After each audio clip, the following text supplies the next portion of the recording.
Start करें ना, आ रहा है ना। चलिए, फिजिक्स का हम लोग का टॉपिक है इलास्टिसिटी। क्या है? इलास्टिसिटी। उसको हिंदी में करते हैं प्रत्यास्थता। प्रत्यास्थता। इसमें क्या ये इसमें क्या है कि ये वस्तु का एक गुण है। वस्तु का एक गुण, जैसे हम लोग का अपना एक गुण होता है, उसी प्रकार का वस्तु होता है, वस्तु का अपना एक क्या है? गुण है। अब गुण क्या है कि किसी वस्तु के ऊपर हम अगर बल लगाते हैं, किसी वस्तु के ऊपर अगर हम बल लगाए, बल लगाने के बाद उसका आकार में परिवर्तन हुआ हो, आकार में, आकृति में, लंबाई में कुछ भी परिवर्तन हुआ हो, और जैसे फिर वो बल हटाए तो वह अपनी अवस्था में आ जाता हो, तो वस्तु का जो ये गुण है ना, अपनी अवस्था में आने वाला गुण है ना, इसी गुण को हम लोग को क्या कहते हैं? इलास्टिसिटी। क्या कहते हैं? इलास्टिसिटी। जैसे मान लीजिए एक आपका बॉल है। क्या है? बॉल है। बॉल को हम ऐसे करके दबाए, दबाने के बाद उसको भी दबाए, जैसे दबाए उसका आकार में परिवर्तन होगा कि नहीं होगा? होगा। और फिर उसको छोड़ देंगे, अपनी अवस्था में आ जाएगा ना, उसे क्या कहेंगे? तो बॉल का जो गुण है अपनी अवस्था में आने का, उसी को हम लोग क्या कहेंगे? इलास्टिसिटी। हाँ, सन्नी इंग्लिश में बहुत बोल रहा है, इलास्टिसिटी। नेक्स्ट समझिएगा, जैसे मान लीजिए बैलून है। क्या है? बैलून है। बैलून को हम दबाए, उसका आकार में परिवर्तन होगा ना, और फिर छोड़ देंगे तो अपनी अवस्था में आ जाएगा। तो बैलून का जो गुण है, ये गुण अपनी अवस्था में आने का जो गुण है, इसी गुण को हम लोग क्या कहते हैं? इलास्टिसिटी। क्या कहते हैं? इलास्टिसिटी। अब देखिए यहाँ पे इसमें एक आपको मिलेगा विरूपक बल। जब पढ़िएगा तो आपको एग्जाम्पल मिलेगा, आपको विरूपक बल। हाँ, जैसे ये लिखा हुआ मिलेगा तो आपको पहली बार शब्द मिलेगा, आपको लगेगा अजीब कि क्या है ये, फालतू का लिख दिया। विरूपक बल का मतलब होता है बाह्य बल। विरूपक बल का मतलब क्या होता है? बाह्य बल। अभी जैसे बैलून है, तो बैलून को छोड़ देंगे तो अपने अपने आकार बदलेगा? बदल जाएगा? नहीं, उसके लिए उस पर बल लगाना पड़ेगा ना। तो जैसे उस पर हम बल लगा रहे हैं, तो बाहर से हम बल लगा रहे हैं ना, तो जो बाहर से हम बल लगाए हैं ना, उसी बल को क्या कहते हैं? विरूपक बल। क्या कहते हैं? विरूपक बल। बात समझ में आया? तो जो किसी वस्तु, क्या हुआ? क्या है? विरूपक बल। जो हम लोग बाहर से बल लगाते हैं ना, उसी बल को हम लोग क्या कहते हैं? विरूपक बल। समझ में आया? तो विरूपक बल क्या होता है? हाँ, जो बाहर से हम बल लगाते हैं हमारा क्या होता है? विरूपक बल। अब मान लीजिए हम होशियार आदमी हैं, हम बैलून को आराम से दबा रहे थे। अब सनिया रंग का आदमी होगा या कस्बा रंग रहेगा, बैलून देगा, जोर से दबा देगा, तो क्या हो जाएगा? वो फूट जाएगा ना। फिर अपनी अवस्था में आ पाएगा? नहीं आ पाएगा। तो क्या हुआ? एक लिमिट है। बल का एक क्या है? आकार बदलने का क्या है? एक वस्तु का क्या है? लिमिट है। उस लिमिट तक अगर हम बल लगाए हैं तो वस्तु अपनी स्थिति में वापस आ रहा है। लेकिन जैसे उस लिमिट को हम लोग पार कर गए तो अपना स्थिति में आ पाएगा? नहीं आ पाएगा। जहां तक बल लगाने के बाद वस्तु अपना स्थिति वापस आ जाता है, तो वहां तक को कहते हैं प्रत्यास्थता की सीमा। प्रत्यास्थता की सीमा। इसका मतलब क्या हुआ? अगर बोल देगा कि किसी वस्तु की प्रत्यास्थता की सीमा 20 न्यूटन का है, इसका मतलब क्या हुआ? तो 20 न्यूटन तक अगर हम उससे बल लगाएंगे तो वो अपनी अवस्था में आ जाएगा। जैसे 20.5 न्यूटन कर देंगे तब नहीं ना पाएगा। तो प्रत्यास्थता की सीमा समझ गए? क्या हुआ? प्रत्यास्थता की सीमा क्या है? हाँ हाँ, लिमिट है। ये क्या है? लिमिट है। प्रत्यास्थता वापस आने का क्या है? एक लिमिट है। जैसे प्लान बैग कल पढ़े थे ना हम लोग, प्लान बैग क्या था? उतना स्पीड से अगर ऊपर फेंकेंगे तो क्या होगा? लौट के नहीं आएगा। तो एक लिमिट था 11.2 किलोमीटर प्रति सेकेंड। उसी प्रकार यहाँ भी एक लिमिट है, वहां तक अगर आप लोग कर गए तो ठीक है, और जैसे वहां तक उससे जो लिमिट है उससे ज्यादा बल का हम लोग प्रयोग करेंगे तो क्या हो जाएगा? वो वापस नहीं आएगा। तो उसे कहते हैं प्रत्यास्थता की सीमा। समझ में आ गया होगा? नेक्स्ट आप लोग यहाँ देखिए क्या लिखा हुआ है? विकृति।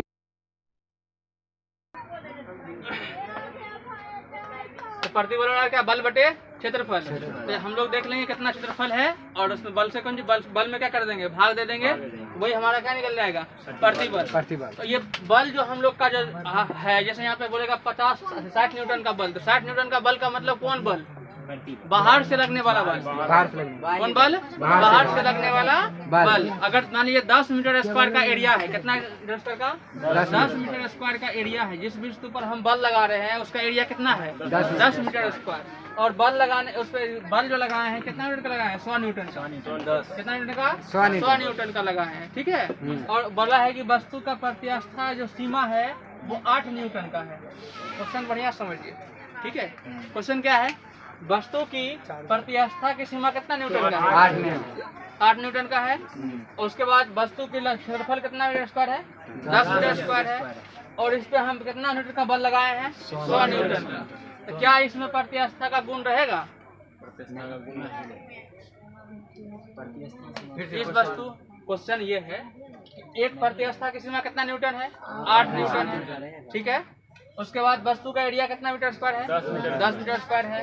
और कितना बल लगा रहे हैं? 100 न्यूटन का उस पर बल लगा रहे हैं। बाहरी बल कितना है? 100 न्यूटन है। तो क्या वो वस्तु अपनी पहले की स्थिति में आ पाएगा कि नहीं आ पाएगा? नहीं आ पाएगा। क्यों नहीं आ पाएगा सनी? ज्यादा न्यूटन हो रहा है। हाँ, गुड। जैसे यहाँ पे 10 मीटर स्क्वायर है, 100 न्यूटन का बल लगा है, तो प्रति बल अगर हम निकालेंगे तो कितना निकल जाएगा? 100/10 कितना निकल जाएगा? 10 निकल जाएगा, 10 न्यूटन। और सीमा लिमिट कितना का है? 8 न्यूटन। 8 न्यूटन तक का बल बर्दाश्त कर सकता है। जैसे 10 न्यूटन पहुंच गया तो उसके पार न हो गया, तो ये पहले की अवस्था में आ पाएगा? नहीं आ पाएगा। जब पहले की अवस्था में नहीं आ पाएगा तो ये इसका मतलब इसमें ये वाला गुण नहीं होगा, इलास्टिसिटी नहीं होगा, ठीक है। इलास्टिसिटी का मतलब क्या हुआ? अपनी पहले की अवस्था प्राप्त कर लिया तो इलास्टिसिटी है, नहीं कर पाया तो इलास्टिसिटी नहीं है, ठीक है। अब देखिए सबसे अधिक इलास्टिसिटी किसमें होता है? क्वेश्चन अगर एग्जाम में पूछता है सबसे अधिक इलास्टिसिटी किसमें होता है? रबर में होता है कि स्टील में होता है? गलत जवाब, स्टील में होता है। किसमें होता है? स्टील में होता है। स्टील की इलास्टिसिटी सबसे अधिक होती है। स्टील की इलास्टिसिटी सबसे अधिक होती है। अरे नहीं तो छोड़ो, सबसे अधिक इलास्टिसिटी किसमें होती है? स्टील में होती है। नेक्स्ट हमारा क्या है? हुक का नियम। क्या है? हुक का नियम। हुक क्या होगा? वैज्ञानिक का नाम। हुक क्या है? वैज्ञानिक का नाम। इन्होंने क्या कहा? इन्होंने कहा कि जो आपका विकृति है, सॉरी, जो आपका विकृति है, ये विकृति डिपेंड करता है प्रतिबल के ऊपर। किसके ऊपर? प्रतिबल के ऊपर। बात तो ऐसा ये बोल रहा है। कैसे बोल रहा है देखिए। हुक क्या कहा कि विकृति जो है ये समानुपाती होते हैं प्रतिबल के। किसके समानुपाती होते हैं? प्रतिबल के। इन्होंने क्या कहा कि विकृति जो किसी वस्तु में जो विकृति होगा, विकृति मैंने क्या हुआ? विकृति मतलब अभी जस्ट बताया कि विकृति मतलब जितना चेंज हो रहा है, जो चेंज होता है उसे क्या कहते हैं? विकृति कहते हैं। तो किसी वस्तु के जो विकृति होगा किस पे के ऊपर डिपेंड करेगा? प्रतिबल के ऊपर। जो बल हम लगा रहे हैं इधर से, जो विकृति किसके ऊपर डिपेंड करेगा? प्रतिबल के ऊपर। प्रतिबल निकाले थे ना, प्रतिबल क्या होता है? F/A। प्रति एकांक क्षेत्रफल पर लगने वाले बल को प्रतिबल कहते हैं। अभी जो प्रतिबल निकाले थे कितना न्यूटन निकला? 10 न्यूटन। अब ये विकृति जो है ये डिपेंड करता है किसके ऊपर? प्रतिबल के ऊपर। इसका कहना है डिपेंड जो करता है कैसे करता है? समानुपाती। कैसे करता है? समानुपाती। तो क्वेश्चन अगर आपको पूछेंगे विकृति किससे समानुपाती होता है? प्रतिबल की। ये बात किसने कहा? हुक ने। किसने कहा? हुक ने। बस यही तो बात कहा था। किसने? हुक ने। कोई नया बात जो बोला बिल्कुल सही बोला है। जितना अधिक बल लगाएंगे हम लोग, जितना प्रतिबल अधिक होगा उतना विकृति अधिक होगा। विकृति का एक लिमिट होगा, लिमिट जब पार कर जाएगा तो वापस नहीं आएगा, वापस नहीं आएगा। तो विकृति किसके ऊपर डिपेंड करता है? प्रतिबल के ऊपर। ये बात कौन बताया? हुक ने बताया। नेक्स्ट आपका आता है प्रत्यास्था गुणांक। क्या आता है? प्रत्यास्था गुणांक। प्रत्यास्था गुणांक के बारे में बताया था यंग नामक वैज्ञानिक ने। किसने? यंग। Thomas young. वैज्ञानिक का पूरा नाम क्या है? थॉमस यंग वैज्ञानिक का नाम है। उन्होंने बताया, उन्होंने क्या कहा प्रत्यास्था गुणांक के बारे में? क्या कहा कि वस्तु में 3 तरह का चेंज आता है। कितना तरह का? 3 तरह का। उसके लंबाई में चेंज आ सकता है, उसके लंबाई में चेंज आ सकता है, उसके आयतन में चेंज आ सकता है, उसके आकार में चेंज आ सकता है। कितना बात बोला है? 3 बार। कौन सी? लंबाई में मान लीजिए ये कोई वस्तु है, इतना लंबा था, ठीक है, और इसके नीचे एक बल लगा दीजिए। कोई बस ये हमारा रबर था मान लीजिए, रबर मान लेते हैं, या स्प्रिंग मान लेते हैं, कोई है, और इसमें आप 10 kg के वस्तु को इसमें और लगा दीजिए, या फिर यहाँ पे बल लगाइए। बल लगा कोई वस्तु में इसको बांध के और यहाँ से हम बल लगा के इसको खींच रहे हैं। खींचने के बाद क्या ये और लंबा होगा? होगा ना, लंबा होगा। हाँ होगा। जितना ज्यादा लंबा होगा ना, जैसे मान लीजिए इतना था, अब इतना हो गया, ठीक है। तो इसमें कौन सी में चेंज आया है? लंबाई में। कौन सी चेंज आया? लंबाई में चेंज आया। किसमें? लंबाई में चेंज आया। दूसरा, अगर मान लीजिए हम लोग एक बोतल है, क्या है? बोतल है, उस पर बल लगाते हैं, जैसे उसको दबाते हैं ना, तो कौन सी में चेंज आता है? आयतन में। कौन सी में? आयतन का मतलब होता है कि किसी वस्तु के अंदर जितना सामान अटता है ना, उसको बोलते हैं आयतन। जब खींचते हैं तो किसमें चेंज आता है? लंबाई में। दबाते हैं किसमें चेंज आता है? आयतन में आता है ना। और ज्यादातर इनको दबाते हैं तो आयतन में भी चेंज आता है और उसके आकार में भी चेंज आता है, पता है ना। तो 3 चेंज किसी वस्तु में प्रतिबल के कारण होता है। कितना चेंज? 3 चेंज। कौन सी? लंबाई, आयतन और आकार। लंबाई, आयतन और आकार। तो लंबाई में जो आयतन चेंज होता है उसके बारे में किसने बताया? यंग। इन्होंने क्या होता है, लंबाई में जो आपका अंतर होता है उसको कहते हैं अनुदैर्ध्य प्रत्यास्था गुणांक। अनुदैर्ध्य प्रत्यास्था गुणांक। आयतन में जो चेंज होता है उसको कहते हैं आयतन प्रत्यास्था गुणांक। और दृढ़ता में जो है, आकार में जो चेंज होता है उसको कहते हैं दृढ़ता प्रत्यास्था गुणांक। ये 3 बातें होती है। पहला, अगर लंबाई में हुआ तब अनुदैर्ध्य प्रत्यास्था गुणांक, आयतन में हुआ तब तो नाम से ही है। तीसरा, आकार में हुआ तब दृढ़ता प्रत्यास्था गुणांक। अब अगर बोलेंगे कि एक वस्तु की लंबाई 10 मीटर है, कितना मीटर है? 10 मीटर है, और उसको बल लगा, प्रतिबल, बाह्य बल हमारा ये विरूपक बल यही है ना, बाह्य बल। विरूपक बल लगाने के बाद इसकी लंबाई में 2 मीटर की वृद्धि हो जाती है। कितना मीटर का? 2 मीटर का वृद्धि होता है। तो बताइए इसका अनुदैर्ध्य प्रत्यास्था गुणांक कितना होगा?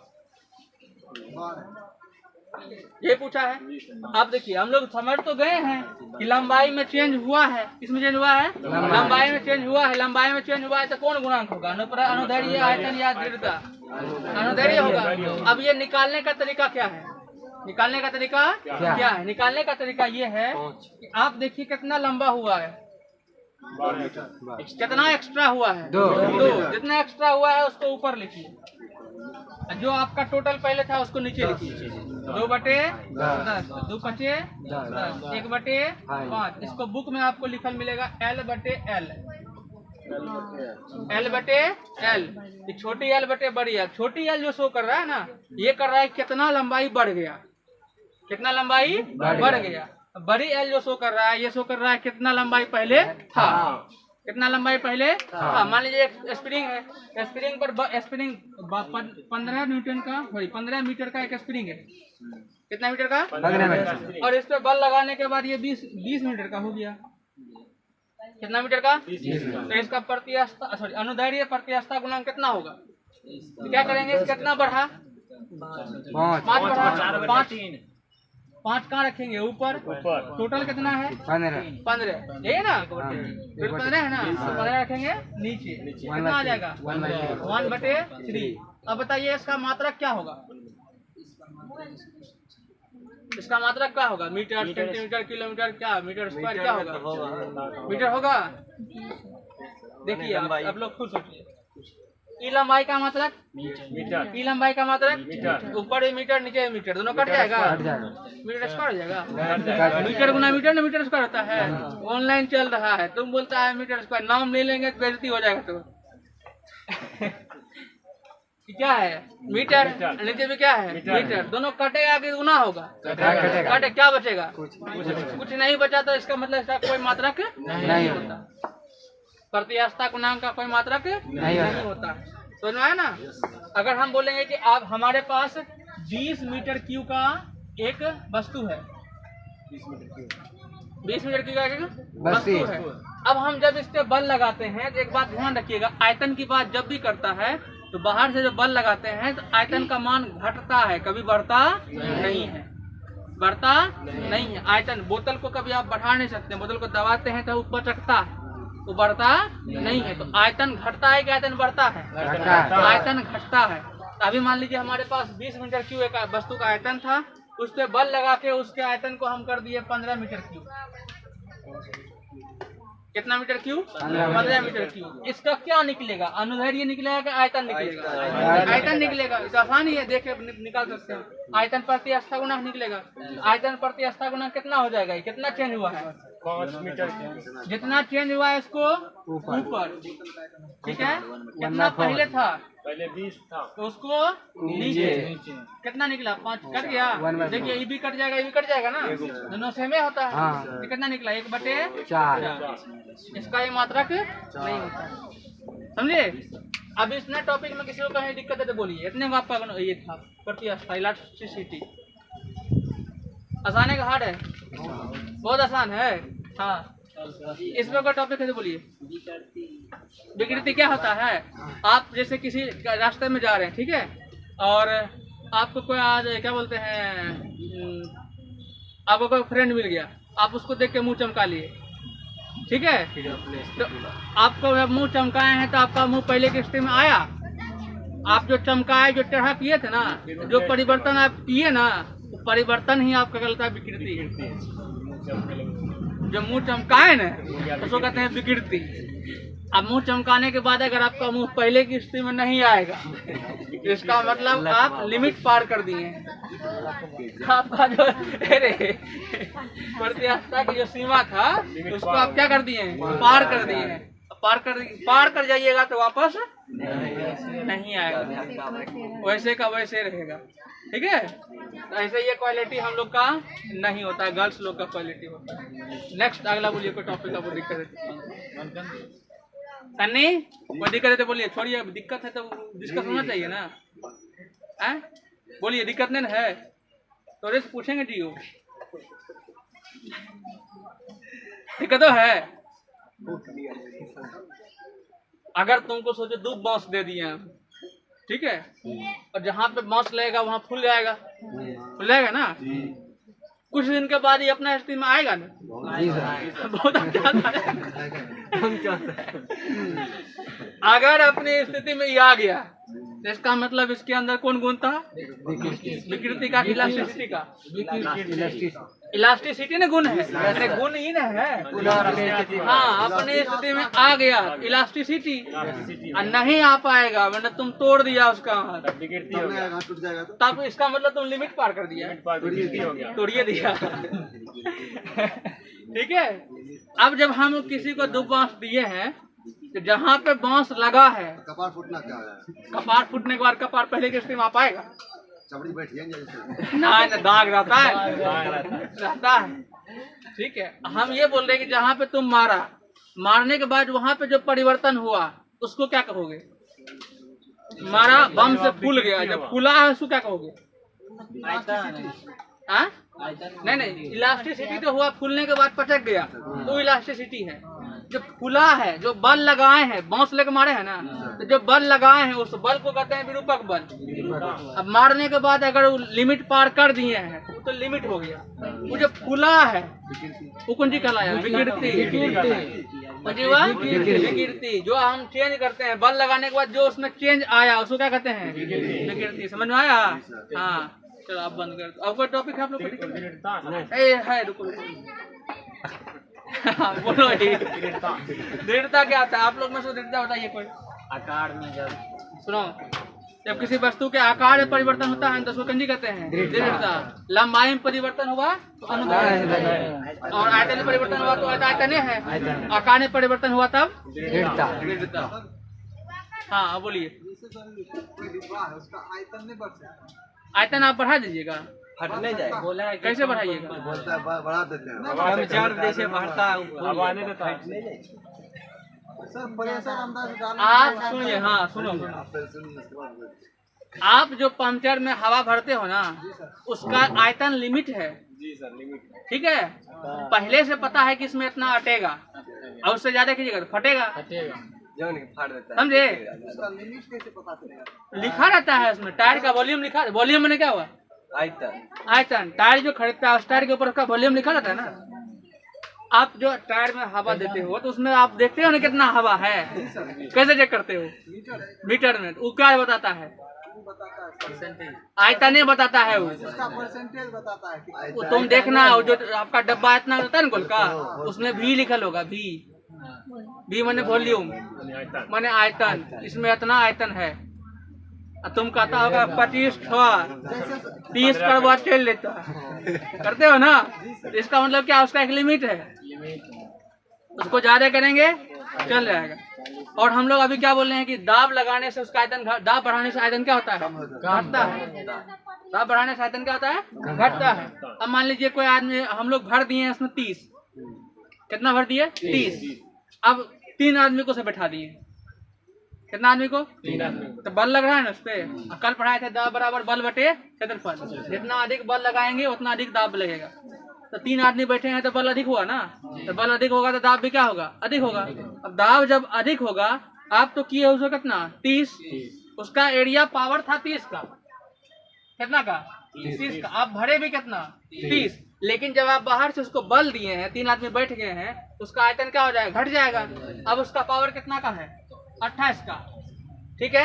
आप भरे कितना उसमें है, अब आवाज करेगा ना, रहेगा नहीं करेगा, क्योंकि जैसे आप बैठे हैं तो बल आया, बल आने से दाब आया, दाब आया तो उसका आयतन क्या हुआ, कम गया। लेकिन आप तो उसमें भरे हैं कितना 30, अगर 28 से भरे होते तब तो मैनेज कर लेता, लेकिन आप कितना भरे, कितना पहले से उसका कोटा फुल कर दिए हैं, लेकिन जैसे बैठे हैं दब गया, इसका कम गया, लेकिन भरल कितना है, उड़ेगा ना। हाँ, ये कारण एक ब्लास्ट करता है।